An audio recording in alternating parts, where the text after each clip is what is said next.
So good afternoon, everybody, and welcome to today's Expert Series webinar, Beyond the Scale, Navigating Weight, Stigma, and Diabetes. I'm Donna Rice, the Chief Operations Officer at Diabetes Sisters, and I am so glad you're here. At Diabetes Sisters, we're a national community dedicated to supporting, educating, and advocating for women with or at risk for diabetes. So whether you're living with type 1, type 2, prediabetes, or gestational, our mission is really to provide compassionate and an empowering environment. Through our virtual peer support groups, our monthly education webinars, and interactive workshops, we help women navigate the unique challenges that come with diabetes. And today's topic is one that touches many of us deeply: weight and stigma. Today's session is made possible through a generous grant through Lilly, and it's part of our comprehensive weight management series. There's a flood of information and misinformation about weight and diabetes, and our goal is to really offer evidence-based content, practical guidance, and most important, a safe space to share and learn. In our first webinar, we explored health equity and policy issues surrounding cost and access. Today's session brings the topic much closer to home. It's about you and me, the way in which weight stigma, societal judgment, and internalized shame affect our health, well-being, and diabetes management. I'm honored to welcome a very special guest to help guide this conversation. It's my distinct honor to introduce today's speaker, Michelle Tedder. Michelle is a nurse, a trailblazing nurse, educator, and advocate whose work is reshaping how we understand and address obesity and chronic disease, especially among women of color. Michelle is the founder of Village Empowerment Solutions, a public health consulting firm dedicated to improving health outcomes for people living with obesity and other chronic diseases. She also serves as the senior program manager at the Black Women's Health Imperative, where she led the creation of a family-centered diabetes self-management support program currently being piloted across multiple sites. Her advocacy extends to the national stage as a board member of the Obesity Action Coalition, where she champions equitable access to obesity care and works to dismantle systemic weight bias. Michelle is also the creator and host of the podcast, Dear Healthcare Provider, a platform where patients, providers, and policymakers engage in meaningful conversations about healthcare disparities, access to care, and the lived experience of those managing chronic conditions. What makes Michelle's voice especially powerful is her personal journey. Having struggled with her weight since childhood, she brings deeply empathic perspective to her work, using her lived experience to advocate for compassionate, comprehensive, and stigma-free care. She is a sought-after speaker and a subject matter expert, having contributed to multiple discussions for policy development with multiple organizations. I would like at this time to welcome Michelle Tedder. Thank you so much, Donna. I'm like, who's she talking about? Thank you. And welcome to everyone who's on the call. I wish this to be an engaging discussion that kind of lays the platform for our workshop next week, where we'll dive a little bit deeper and be able to work through some personal plans. So mark your calendars to join that workshop next Thursday, I believe, at 7 p.m. So we're going to dive right in. I know we're running a little bit behind, and I know that we want to leave some time for you all to put some questions in the chat. So I like to make presentations fun, and my hope is always that people would walk away with a piece of information that they did not have before they came to one of my talks or workshops. So we're going to dive in. Just to give you kind of an overview of the things that we're going to talk about a little bit today, we're going to talk about and try to understand the link between obesity, diabetes, and mental health. We are going to identify the emotional and psychological challenges that are associated with managing chronic conditions, because both obesity and diabetes are chronic conditions. We're going to talk about some strategies for coping with stress, stigma, and emotional eating. We're going to discover some practical lifestyle changes to support both both physical and mental well-being. And in the workshop next week, we'll get into creating personalized action plans for improving overall health and self-care. So if you think about today's overview and presentation, it's going to kind of lay the groundwork for the active things we will do in the workshop next week. So again, make sure you mark your calendars and sign up. I am going to share my screen so that you all can see what I'm talking about.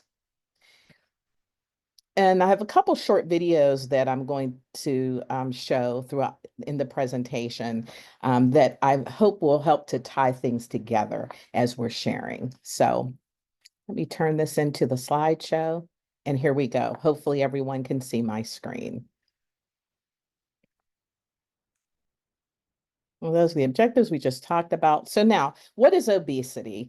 Obesity is a disease. And I think if you don't walk away with anything else today, I want you guys to put that in your memory bank, that obesity is a disease, and it is characterized by excess body fat accumulation that affects an individual's health, increasing the risk of conditions such as hypertension or high blood pressure, type 2 diabetes, and cardiovascular disease. And that is straight from the American Medical Association as they defined and declared obesity a disease in 2013.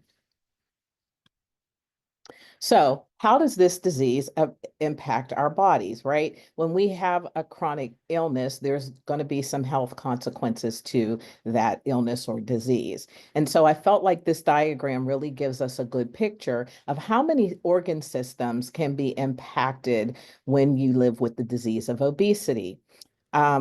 So over 200 different chronic diseases are associated with the disease of obesity. So you can develop sleep problems like sleep apnea, you can develop high blood pressure, type 2 diabetes, certain types of cancers are associated with obesity, respiratory diseases, heart disease, liver disease, colon, kidney disease. As you can see, there's not one organ system of the body that is not at risk when you live with chronic obesity. So a lot of times people are asking, well, what causes obesity? Like, why do people develop it? And if we could have the complete answer to that, I think we would all be wealthy. So in a nutshell, we don't know, but we do know that it's a multifactorial disease, right? And it can be caused by things like genetics, just meaning that your personal biology, it tends to run in families.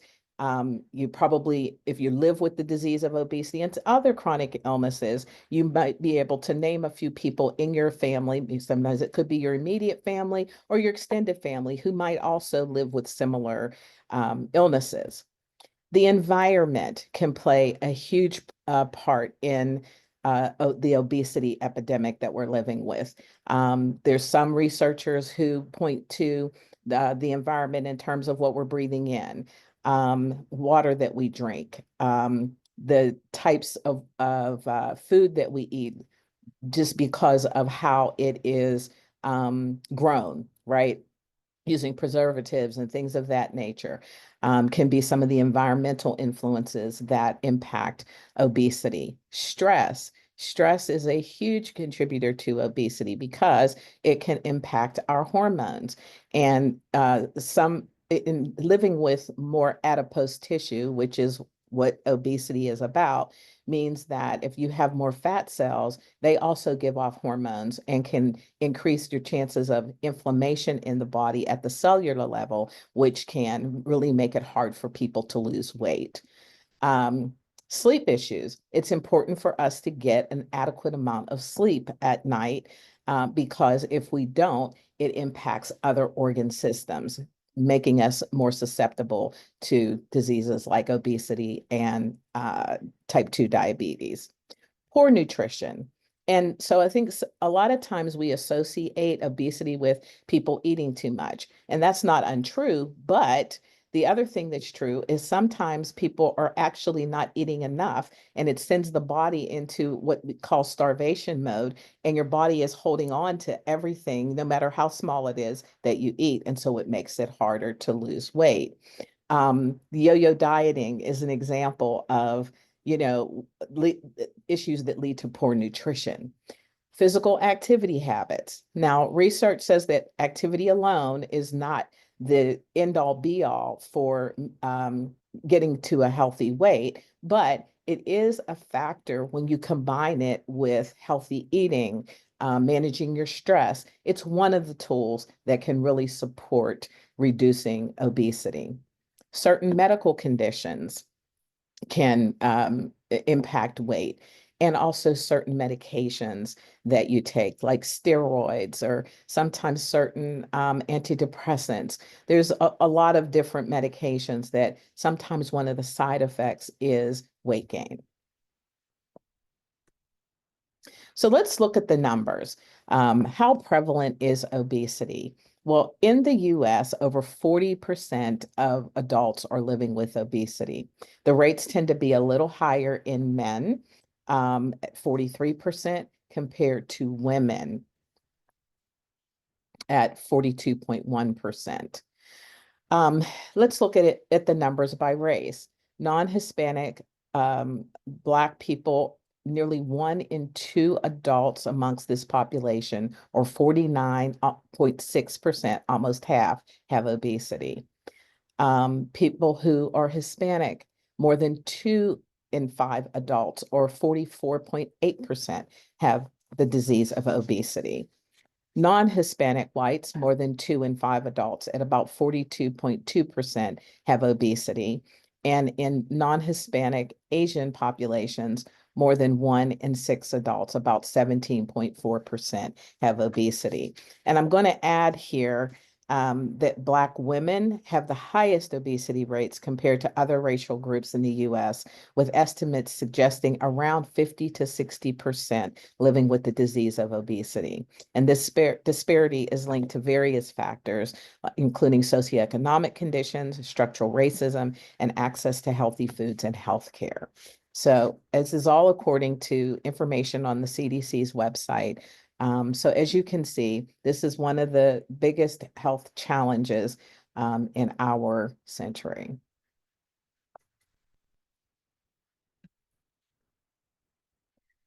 Okay. Did I go too far? I think I went too far. Sorry, guys.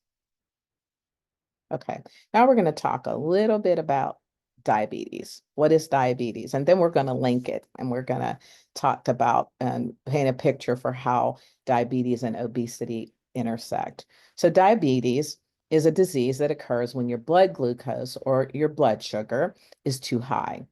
And it's characterized by the body either not making enough insulin or unable to use insulin produced by the pancreas efficiently. Your pancreas is an organ, and the biggest job of your pancreas is to regulate insulin production and how your body uses it.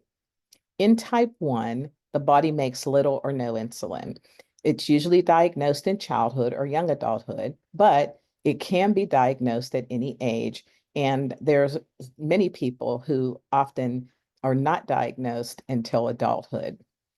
In type 2, the cells in the body do not use insulin properly. It doesn't necessarily mean that the pancreas is not making the insulin, but it means that it's making it, but the body is not either making enough, or the body's just not using the insulin that's being produced adequately.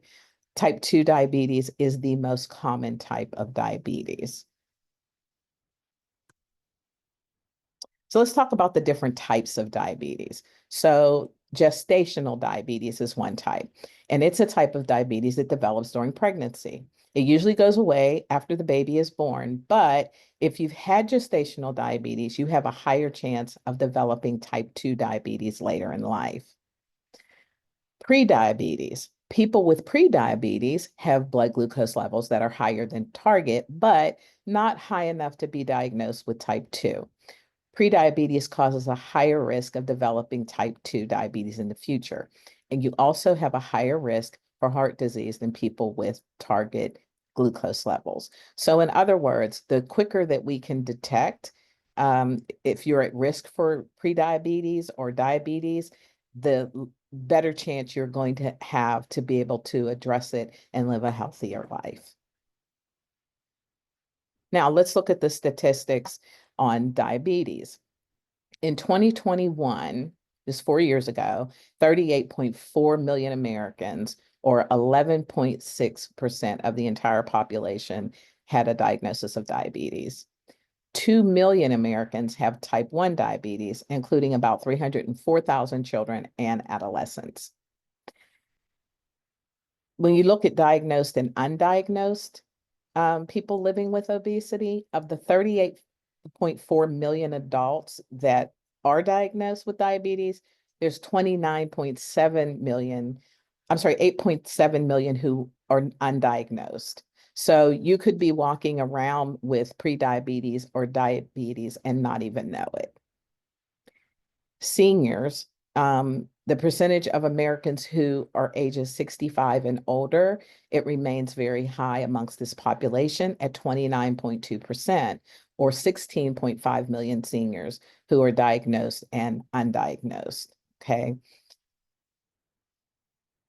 New cases, there's 1.2 million Americans are diagnosed with diabetes every year.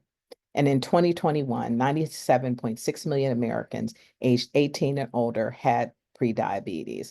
And we're seeing the number of young people who are diagnosed with diabetes earlier and earlier. So it is, again, a significant, one of the biggest diseases that we are trying to manage in this century. So what do the symptoms look like for type 2 diabetes? Increased thirst, increased urination. If you find that, you can't seem to get enough water, you're going to the bathroom, throughout the day, multiple times and getting up at night. Unexplained weight loss can be a sign of type 2 diabetes. Fatigue, wounds that just seem to take forever and ever to heal. Both women and men can find that they're women developing vaginal yeast infections, and can develop other skin infections, and men also can develop genital yeast infections as well. Numbness or tingling in your hands and feet, which can be a symptom of what we call neuropathy, and that means that the nerves are being impacted by too much glucose in the blood. Skin changes. Sometimes you will see people who have unmanaged type 2 diabetes. You'll see dark spots on their neck, and around maybe parts of the creases in their arms. Vision changes can be a symptom of diabetes, and increased hunger.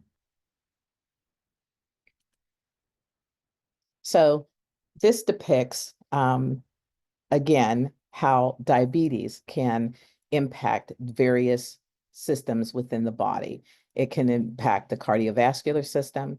It can impact your eyes, your kidneys, your nerves, your teeth and your gums, your immune system, your skin, and your feet. Now, I wanted to do a side-by-side looking at how obesity affects the body, as we saw earlier, and how diabetes impacts the body. I want you to take a minute to take a look and see if you see any similarities. I think it's pretty obvious that both impact the human body's system in very, very similar ways. And that's important for us to kind of take a look at. And I know oftentimes people living with obesity go on to develop type 2, and oftentimes people who have type 2 develop or are already battling with obesity. So there is definitely a correlation between these two chronic diseases. So before we go on, I have a short video that I would like to share with you all that I think will help to tie it all together. Let's see.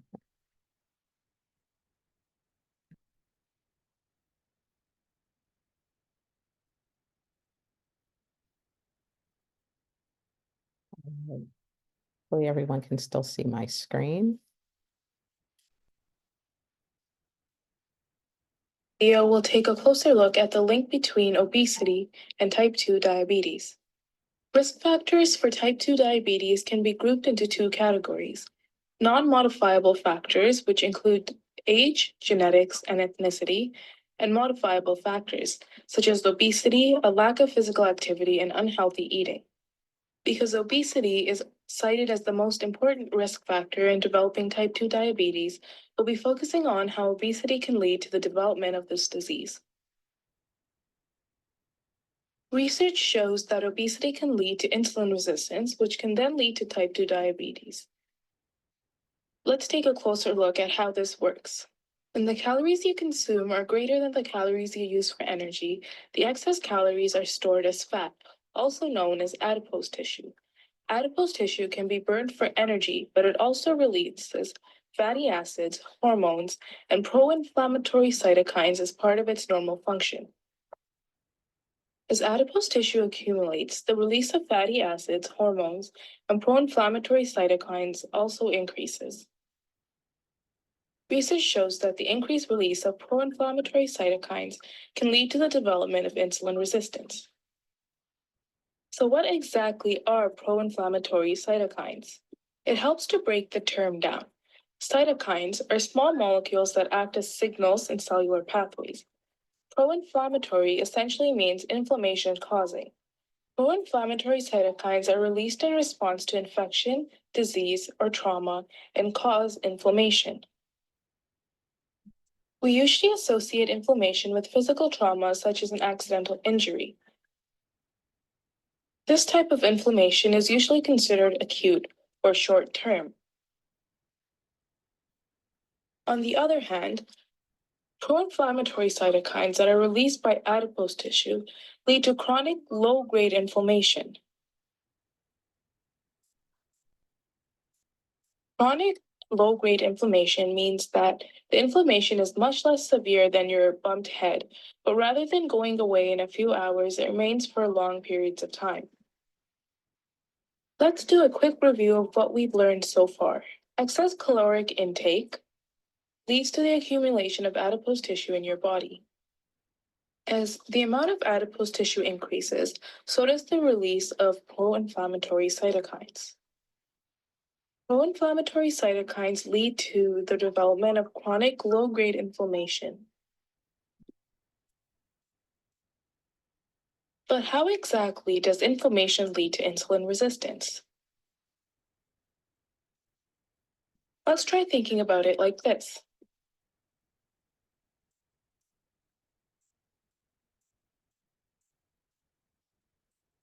Your doorbell is pretty old and beginning to get worn out, so it doesn't always ring.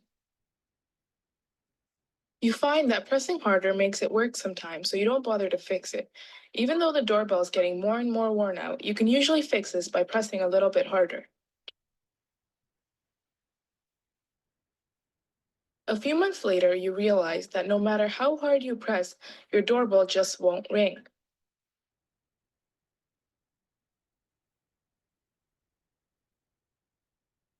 You realize that the doorbell is completely broken and you have no choice but to fix it. So how does this analogy relate to inflammation, insulin resistance, and diabetes? Over time, chronic low-grade inflammation interferes with normal insulin signaling pathways. This is similar to the doorbell getting worn out. The amount of insulin your pancreas normally produces becomes insufficient for adequate glucose uptake. When this happens, the pancreas will usually respond by producing more insulin so that the glucose uptake isn't affected. This is like pressing a little bit harder to make your doorbell work. In some individuals, the pancreas stops being able to produce enough insulin to overcome the blocked pathways, effectively leading to insulin resistance. In an insulin-resistant state, your body is unable to produce enough insulin to overcome the blocked signaling pathways. This means that insulin-dependent glucose transport can't occur, and cells are unable to receive glucose. The glucose that can't be transported into cells remains in the bloodstream and results in high blood glucose levels. High blood glucose levels as a result of insulin resistance is what characterizes type 2 diabetes. So what can you do to prevent the progression of type 2 diabetes? Type 2 diabetes is unique because it is a disease that you can help treat. Losing 10% of your body weight, increasing physical activity, and avoiding fluctuating blood sugar levels are steps that you can take to prevent the progression of this disease. Thanks for watching, and be sure to check out our other video for more information on why it's important to control blood glucose levels.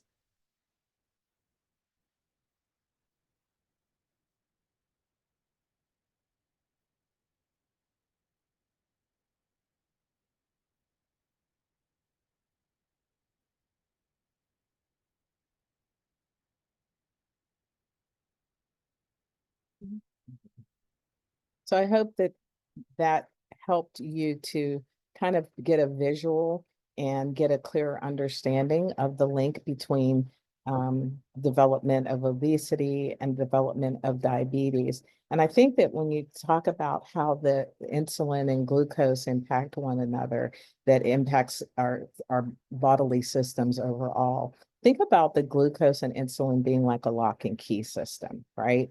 So when we eat something, our bodies naturally, our glucose goes up and down. That's what it's supposed to do. But if we have insulin resistance, um, you, your body is not absorbing the glucose back into the cells in the way that it's supposed to.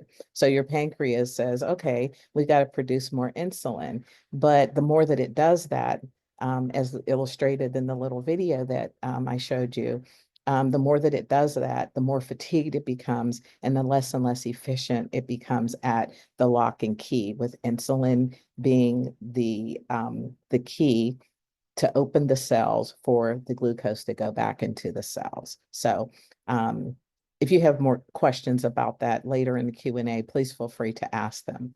So as we talk about it, and I've been saying the whole time that I've been talking, what does obesity and diabetes have in common? Well, both are chronic diseases, right?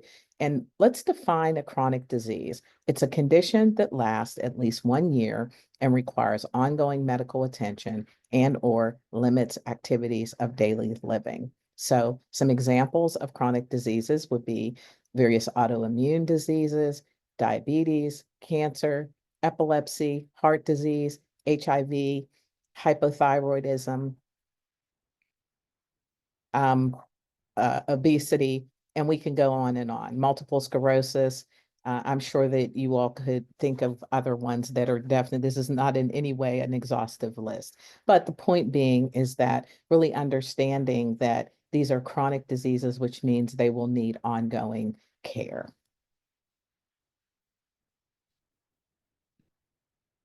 Okay, so with chronic disease, unfortunately, comes a lot of stigma.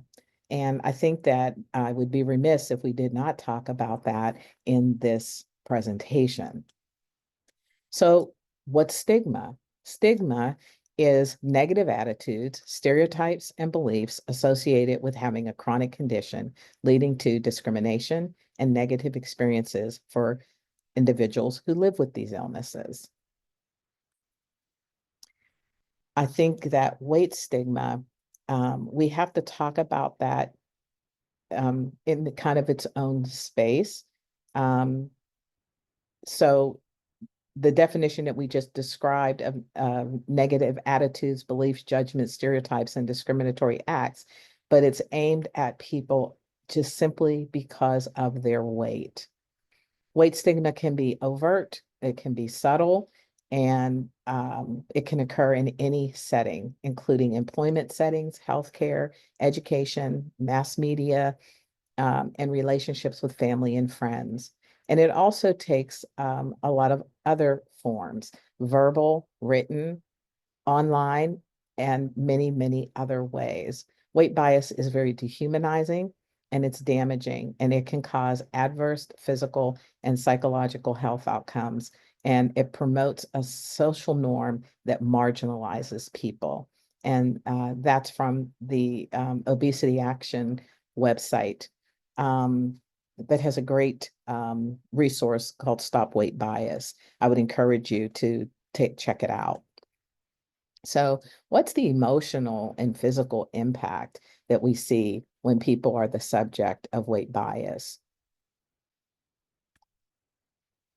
So, I thought this diagram really shows kind of a good illustration of how people are impacted. And I also have a video that I'm going to share with you guys to kind of pull this section together as well. But when we look at the mental well-being that's impacted by people who experience weight bias, there's an increased risk of substance abuse. There's poor body image that results, a lot of anxiety, depression, and other emotional issues, and low self-esteem. From a physical standpoint, weight stigma impacts people. Research has shown that people who have been the subject of stigma and bias have increased hemoglobin A1Cs, which is the test that's blood test that's taken measures what your blood sugars have been doing over a 3-month period of time. Those tend to be higher. Increased cortisol, which is another hormone that is in our body. And when we're stressed out, our cortisol levels increase. And it's an indicative of us having more inflammation, as we've been talking about the impact of chronic inflammation on our bodies. And the cortisol is an indicator of that. Increased C-reactive protein, which is a protein that is produced by the liver, and it also is indicative of chronic inflammation. We see elevated blood pressure in people who have experienced weight bias and weight stigma, and increased stress. When we're stressed, our bodies reacts in a way that keeps us kind of in that fight or flight pace, but it really affects our physical well-being as well as our mental well-being. Now I'm gonna exit this. Let's see here. We go back.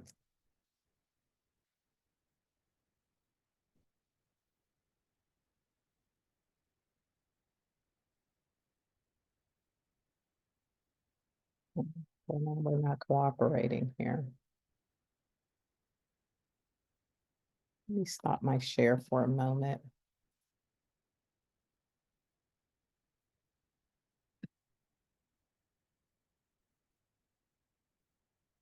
Forgive me, y'all.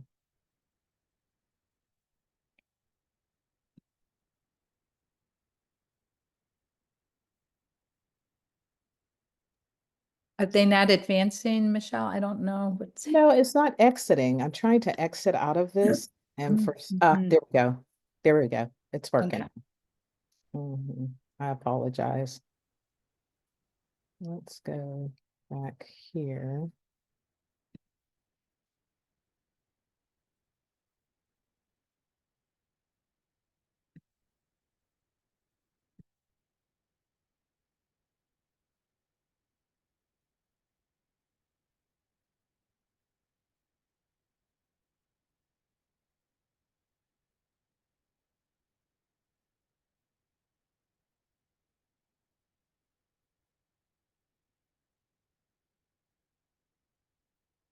Can you guys see my screen or no?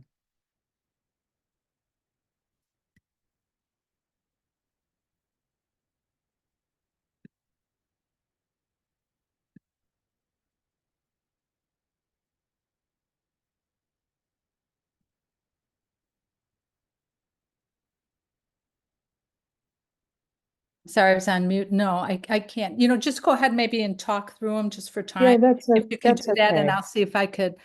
Um, It's okay. I will, okay, if we have time at the end, there you go. There you go. They're up now. They're up now. Yeah. So just put it on slideshow. Or just scroll to the one. Yeah. There we go. There we go. We're back. And let me get to the right one here. Sorry about that. Technology happens to everyone, so go ahead. Oh Yeah, my go. gosh, Mm, it yeah. does indeed. And while she's doing that, I see there are some Q&A in the questions in the Q&A rather. So go ahead and we will open it up for questions in just a few minutes. So thanks, everyone. Sounds good. Anyway, but the point being is that the weight stigma causes a lot of stress, both physically, emotionally, in our personal lives, all the things. So what do we do about it? The first thing that I believe in my own story, I've had to learn self-compassion, right? Because when you live with chronic diseases, sometimes you begin to feel like it's your fault. And especially depending on the external messages that you might be getting from friends, well-meaning family, the messages we get from the media. And I think that, typical culture oftentimes will blame the person who was living with a chronic disease. And as we, have been talking about throughout this presentation, that, these things are not your fault. There's a biological, genetic, environmental, all the things, right? So I would say that the first thing that we've got to work on is self-compassion. It's not your fault, and you deserve to be treated with dignity and respect, no matter what you're dealing with. I also want to add that self-care is an extremely important piece of this. Oftentimes, I believe, especially as women, we tend to be the caregivers for our families. We tend to be caregivers in our roles and our jobs, but sometimes the person that gets the least amount of care is ourselves. And we have to remember that self-care is not selfish, but it is an important part of our emotional, social, and physical well-being. I think that it's important for us to look at what are our coping skills because life is going to happen and we're going to experience various things that are not pleasant throughout this life. It's just life. It happens. But I think that looking at what are our coping skills, do we have coping skills that support our health, or have we developed some coping skills that don't support our health? And I think that emotional eating for many of us, and I'll include myself, is something that we've got to, one, have the awareness about, but then also be able to work through with a therapist, if necessary, with other healthcare providers that can help us to, one, recognize it and then rewire our behavior in response to stress and external factors that may be causing us to lean into habits that do not promote better health. Seek comprehensive care. It's so very important that you know that you need several tools in the toolbox to manage any type of chronic disease, especially diseases like type 2 and obesity. I encourage everyone to know that you need physicians, you need nurses, you need nutritionists, you need friends who are like-minded, but you need a whole team of people, and that's all part of your comprehensive care model. The other thing I stress to people is be your own advocate. Learn how to speak up for yourself. You can't always rely on the healthcare system to advocate for you or give you the information that you need. That's why it's important for you to educate yourself by attending workshops like this, talking to your doctors, taking notes with you when you go to an appointment so that you can be very clear and direct about what you're experiencing and what you need. And if those folks are not listening to you, it is perfectly okay to find someone else who will. Also, when we talk about making good food choices, sometimes people have situations where they're in food deserts and may not even have those options readily available to them. But how can you even make the most out of what you have access to? Also, when you're talking about exercising, exercise should not be punishment. You should find exercises that you enjoy. I'm somebody who loves to dance. I could dance for hours. I remember participating in a program years ago, and they had dance was one of the options. And that's where I learned, like, oh, I really like this. And I'm like, oh, this is exercise. So, however you want to move, whatever brings you joy, do that. Because when you do something that you love, you're going to keep doing it. And I'm also a champion of telling people to eat foods that you love and that support your well-being. It doesn't have to, foods aren't good or bad. Everything in moderation can still support you in your health goals, in your health journey. Find those foods. I'm never going to tell you that I'm never going to eat a chocolate chip cookie. I love warm chocolate chip cookies. Do I eat them every day? I do not. But when I decide that I'm going to have one, I eat it and I enjoy it, and then I've moved on. I feel like these things that support our health, they should not be punishments. And I think for such a long time, negative diet culture has told us, it's like, well, if there's no pain, there's no gain. And I'm like, yeah, let's debunk that. I think that you can really enjoy the journey once you figure out what that looks like and what feels right to you.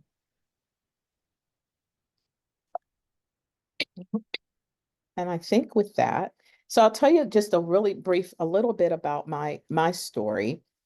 I included these pictures because I wanted to illustrate where I have been and where I am now. So I have lived with obesity my whole life. I was always the cute little chubby girl that everybody thought that it was cool to make comments about how cute I was and what a beautiful face I had and all the things. But I was living with obesity. And as I grew older, it only got worse. By my late 30s, I had developed type 2 diabetes and was struggling with my blood pressure. I was struggling with joint issues. I had a lot of the comorbidities that came along with living with the disease of obesity. And so, after kissing many healthcare frogs, I found a physician who really helped me to understand that it was not my fault and that I was living with a disease, and that disease was called obesity, and that I needed other tools in my toolbox. And we began to talk about the possibility of weight loss surgery, which I had considered, but was afraid, quite frankly. Even being a well-trained nurse, I had developed a lot of internal bias about myself and felt that it was my fault and that I should be able to figure it out, right? I should be able to overcome this on my own. She was so very supportive and she followed me throughout that journey. She never judged me, she never belittled me, but my blood pressure was getting to a place that she was extremely concerned about what that could eventually mean for me. So we have this conversation one day and she tells me it is not my fault and she begs me to consider weight loss surgery. So she referred me to a colleague of hers who was also a friend of hers who had taken care of several of her patients and they had had success. And what she said was, she said, Michelle, because you were doing all the things, because it wasn't that I was not exercising. It wasn't that I was not changing my diet. I mean, I was starting programs in my community. Other people were losing weight. I was doing the same thing and it wasn't happening for me. Long story short, I ended up making the decision to have weight loss surgery in 2017. I've lost and kept off over 80 pounds with the help of weight loss surgery, nutrition counseling, working with trainers, and GLP-1 medication. And my type 2 has been in remission since 2017. My joints are doing the happy dance because they feel amazingly better. It has increased the quality of my life. So I share these pictures.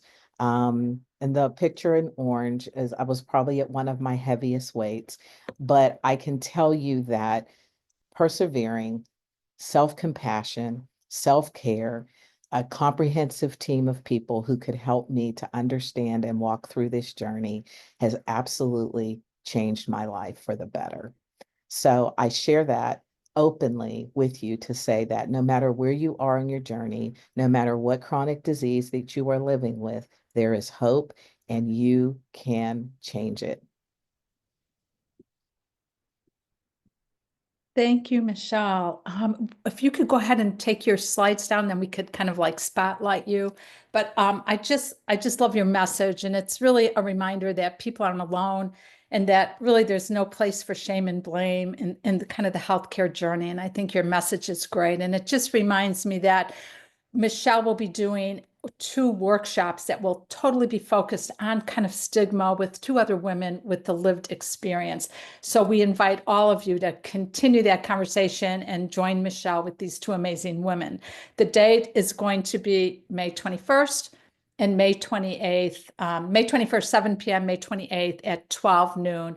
And these sessions are an opportunity to speak freely, ask questions, and walk away with some practical strategies and support. Michelle has been like a leader in this area, and I'm sure she can help you through many of the things that you're thinking or some of your struggles. Michelle also has a tip sheet available, a great tip sheet. It's available for download in the resource section. So we do have a few minutes, almost to the top of the hour, a few minutes for some question and answers. And I'd like to just kind of like tell you, if you have a question, put it in the Q&A. If we don't have time, we will send you the information. But one of the questions that I see that came here, and I'm going to read it.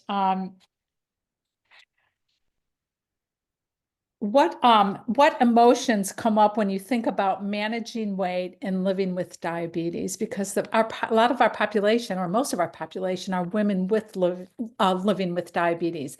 So just thinking in terms of kind of the emotions, and if you can kind of reflect on that. Yes, I would say blame, shame, right? Guilt. I know that I, in my journey, experienced those things. I think sometimes sadness comes because frustration, being frustrated about, you're doing everything. Many people um, feel that, and I know I personally have felt this way. You were doing everything. You're doing everything you can to lose weight. All the things that they've always told us to do, right? Eat less, exercise more. You're killing yourself at the gym. You're starving yourself. You're denying yourself the things that you really enjoy. And it's frustrating. And, I think that it's very, very normal to have those feelings, which is why I think it's important to get support.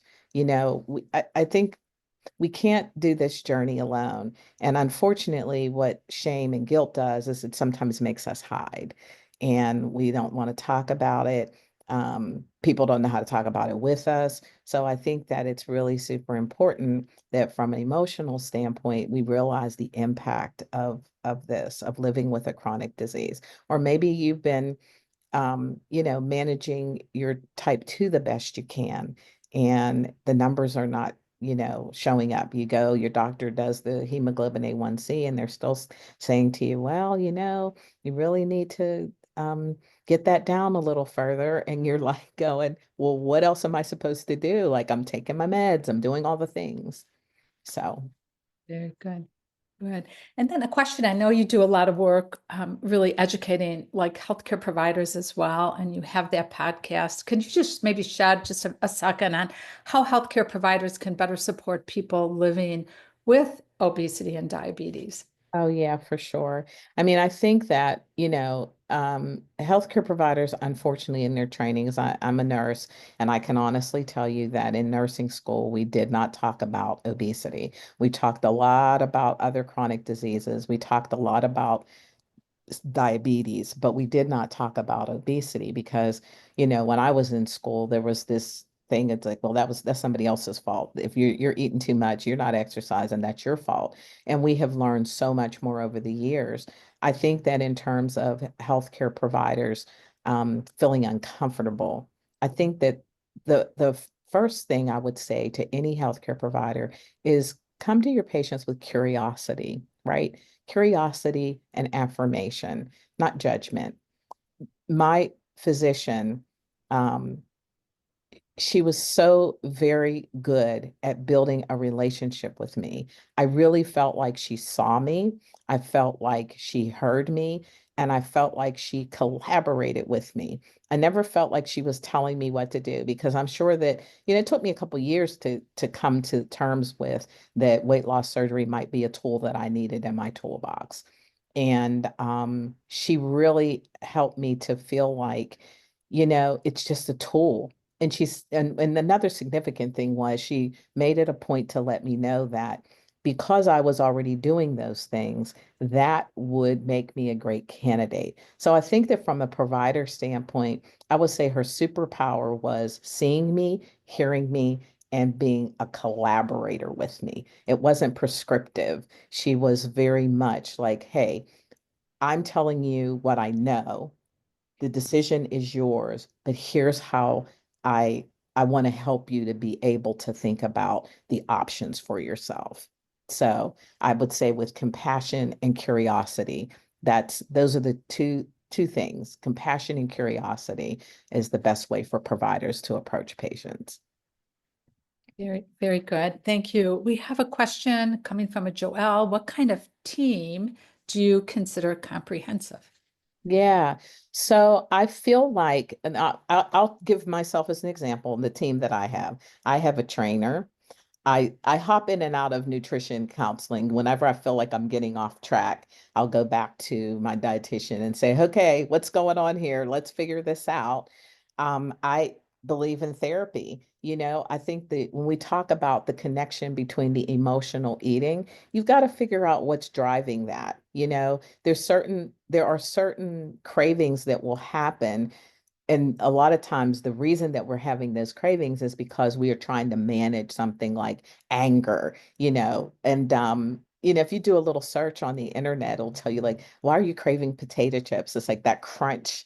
It might be that you've got some underlying anger happening, right? If you want comfort foods, maybe there's some sadness that you're feeling. So really being able to work with a therapist who understands emotional eating, right? And biology to help you to one, recognize it. Because if you don't have the awareness that that's what's happening, you can't change it. So, and then being able to, as we talked about in the talk, um, developing other coping skills. So when you feel angry, maybe that's a great time to take a walk, or maybe that's a great time to do some deep breathing.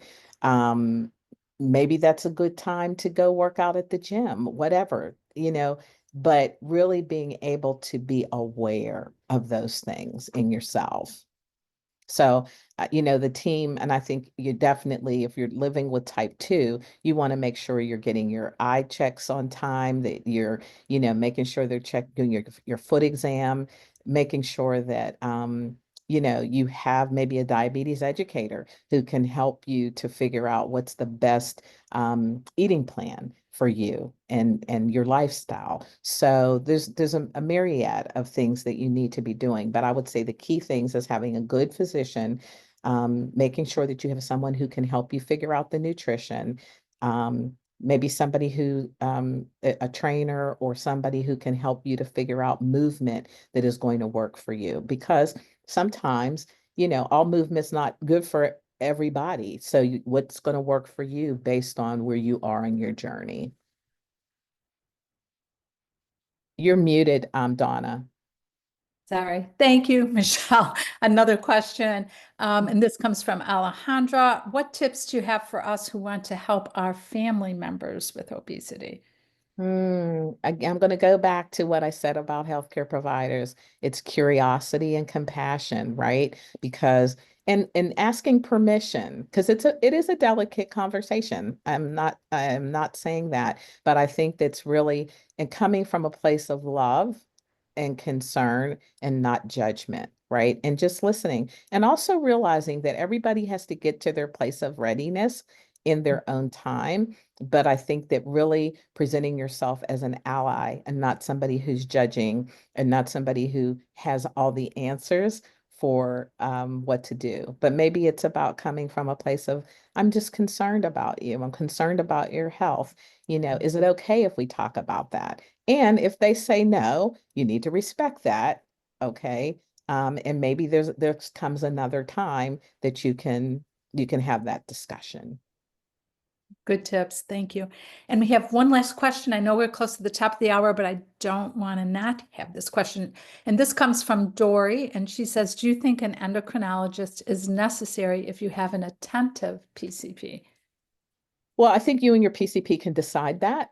I think that if you're, because my PCP was not an endocrinologist, but she knew women's health, and she knew obesity, and she saw it as a disease. So that was helpful. But I think that, and if your PCP is ordering the tests that you need, it's fine. But I think that it's a decision. One, it's your decision if you want to take a deeper dive. But talk with your provider, and if you feel that that's a necessary part of your team, go for it. Very good. Thank you. So really, thank you for your invaluable insights. Again, to Michelle, thank you again for your dedication and your presentation. And for all of you out there, thank you for your patience. Thank you for joining us today. And we look forward to seeing you tonight at our webinar and all of our events. Thank you, everybody. Have a wonderful day. Bye-bye.